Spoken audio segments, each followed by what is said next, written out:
Album number 2. What have we got, Christopher? So my album for this week is Songs from Another Life by The Boys with the Perpetual Nervousness. There really isn't a huge lot of information about this group. So, Andy, what did you think of the record? Just jokes. Let me tell you what I was able to find out. The Boys with the I'm just going to call them The Boys. The Boys are Gonzalo Marcos, who lives in Spain, and Andrew Taylor, who lives in Scotland. Obviously not ones to let the 1,500 miles stand in the way of a good record. The pair recorded this album apart in their own separate countries. And the LP, which is the duo's second album, was released back in February of this year. I was put onto this album by friend Dave Chambers, who is the former drummer of Corner Shop and also a band called Formula One. And he's always had his finger on the pulse of new music. So I was excited for this one, and he's really come through for me on this occasion, I've got to say. So what we have here is a 27-minute, 10-track album of pure pop rock jangly tunes. Think of some of the classic 60s bands. In particular, think of the Beach Boys, think of the Byrds, and you're in the right sort of ballpark. This album has an undeniable summer vibe to it. But Andy, after a week of listening to this album, has it put a big daft smile on your face? Has it made you enjoy the summer rays coming through your speakers as you swig back on your can of hooch? Or has it made you long for the return of those long winter nights and dark days where you can sit in your old man chair in the corner of your room, keeping warm by the fire, whilst wearing your favourite long johns and sipping Horlicks? Well, I'm always looking forward to sitting in my long johns sipping Horlicks because I really love Horlicks. I only ever really buy it when it's on offer though, because it's really quite expensive. But I do like that. But however, this album has very much made me long for summer. And again, driving along to foot golf, I put this on first thing. Sky was blue.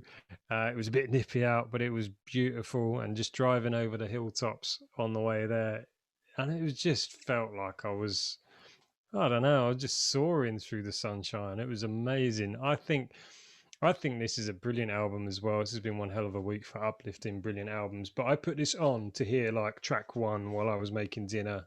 The first time I put it on, and before I knew it, it was over, and I put it on again. And I've just kind of had it on rotation ever since. It's beautiful. It's 10 tracks, 27 minutes, gorgeously short songs, but just sunny and gentle and nice. It actually, I detected the Scottish thing. I'm so glad he's Scottish. What's his name? The Scottish fella, Andrew Taylor. That's the one. Yeah. So I'm guessing he's the singer. Yes. Cool, because I really heard that Scottish thing coming through, and it actually made me sort of think about some of those great melodic Scottish bands. And so this week I've had a little bit of a kind of revival, and I made like a Bell and Sebastian playlist. I know we jest about Bell and Sebastian as music you can ignore because that's a really, it's only true because of the high fidelity Nick Hornby link, isn't it? It's just that's just a funny line, but yeah, it is, but it's sort of true as well. You can, but I was like, what? This really does, reek of like Delamitri and Teenage Fan Club. And so I sort of... it's massively Teenage Fan Club, yeah. Yeah, really, with the harmonies and everything else, and the Rickenbacker you can hear coming through, and that really got the Byrds thing going for me because I could really hear that. But did you know Delamitri have a new album out this year, their first since 2002?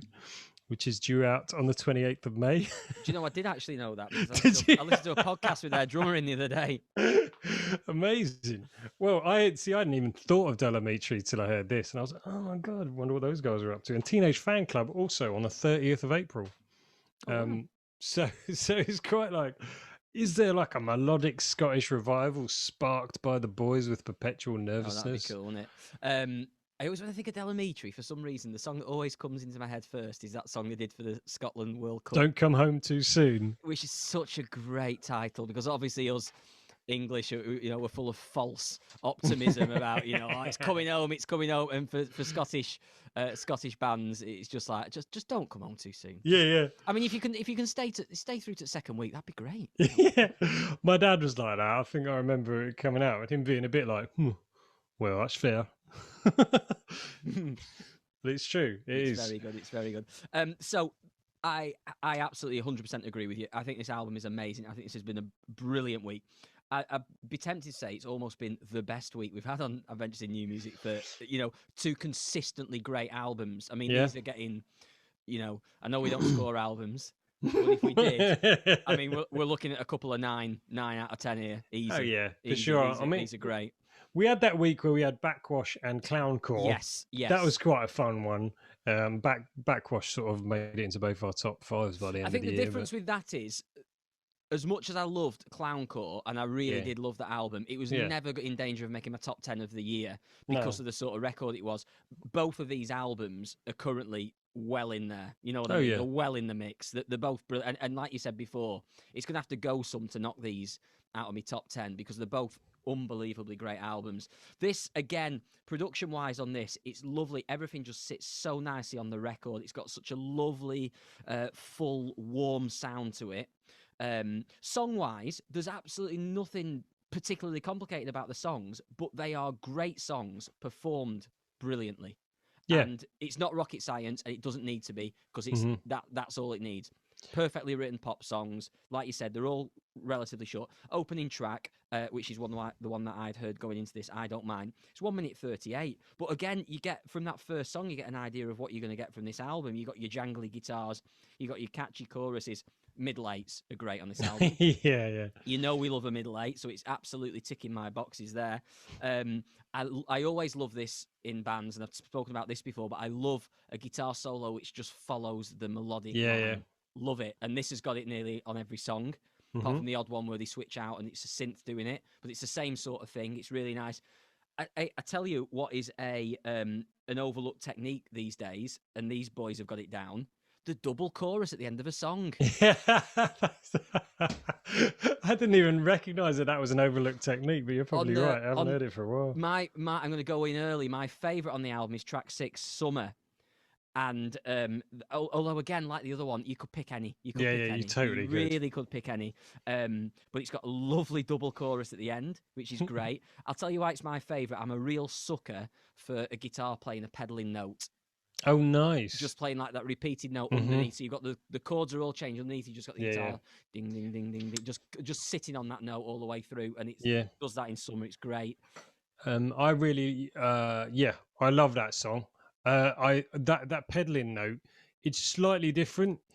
In Lethargy, they have a 2-note keyboard synth riff. Yeah. Which does the same thing and just sits under or on top of all this chord progression, and it just works beautifully. And I haven't heard that done like that for ages. Yeah. And it just made me so happy. That's track 9 on the album, and that's just a wonderful little, I don't know, you lock in with the riff and the chords move, and then it goes to like the minor chord, and you're like, oh, it works for that too. Oh, nice. Yeah. But the album is full of little treats like that. It's track 4, Rose Tinted Glass. I mean, it's got such a lovely walking bass line on it. So that really sort of pricked my ears up. Track 2, Play on My Mind. It's got that sort of opens with and then returns back to that classic Phil Spector Wall of Sound drum beat. Yeah. And then it goes into like a Motown sound. Yeah. Sort of really drives the song. The harmonies in that second song are exceptional. Yeah, that's the pick of the tracks for me. I think that because when I first put this on, so I Don't Mind is track 1. It's really short. I was only planning on just kind of listening to that and then cracking on with some other stuff. Put it on, and then track 2 begins with that Motown feel. Yes. And I was like, oh, I love that feel. And then straight in with the double time beat, and you're like, right, okay, I can't turn this off yet. And you know, by comparison, that's like a massive track. It's 3 minutes long. Yeah. It's called Play in brackets on My Mind. And it's just got such a great chorus. And then by the end of that, I just was never going to turn this album off. I think Play on My Mind probably would have been my playlist choice because it just does everything that I could have wanted it to. Absolutely everything. I'm hearing a 12-string Rickenbacker. Yes. Yeah. Definitely. Me too. Good. Cool. It sounds great though, doesn't it? It does sound great. Yeah. I mean, yeah, it is. It's a short album. The short songs. I mean, the longest song is the last song on the album in between, and it's 3 minutes 40. Yeah, but that's brilliant. You know, I Oh mean, yeah, so many times. I mean, no disrespect to Matthew E. White with his hour-long 5-track album that I've just been singing the praises of, but it's really nice to hear. It might not be an hour, whatever.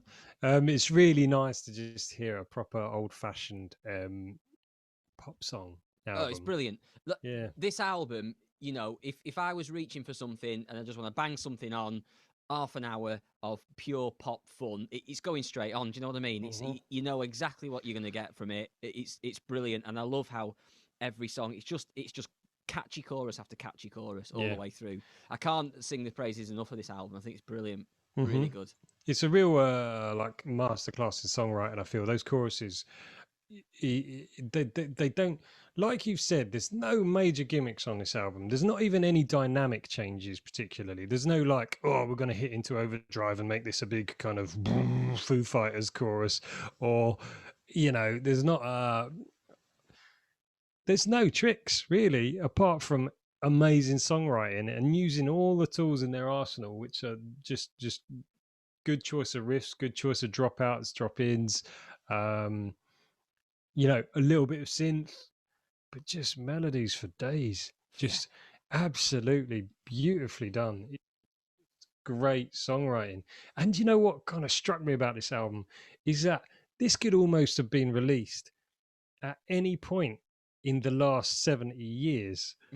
It's just like it could have come out, well, maybe not 70 years, maybe 60 years. So it could have come out in the 60s and just and been as fresh as it is now. It's like it's not taken any, I don't know, vastly odd twists or turns. It's relatively conventional, but it's just beautiful. Yeah, no, I agree. I think it's absolutely brilliant. I think it's superb. Would you see it live? Hell yeah, yeah. Yeah. And I sort of imagine we could at some point. In a sense, Ikimono appeals a little bit of a stretch, but I really want to. Mm. But these guys, I feel like, you know, once things return to vague normality, there's a chance we might see them. I would love it. Yeah. Yeah, me too. Me too. So for the playlist, I'm going to go Summer, track 6, which is my favorite. I'm going to stick that one on. But again, it's another one of those albums. Just bang the album on. Oh yeah, Just do definitely check yourself it. a favor and just whack the album on. Couldn't agree more. Brilliant album. You won't be disappointed. You No won't way. be disappointed. Good choice, mate. Yeah, what a good week. What a good week. What a good week.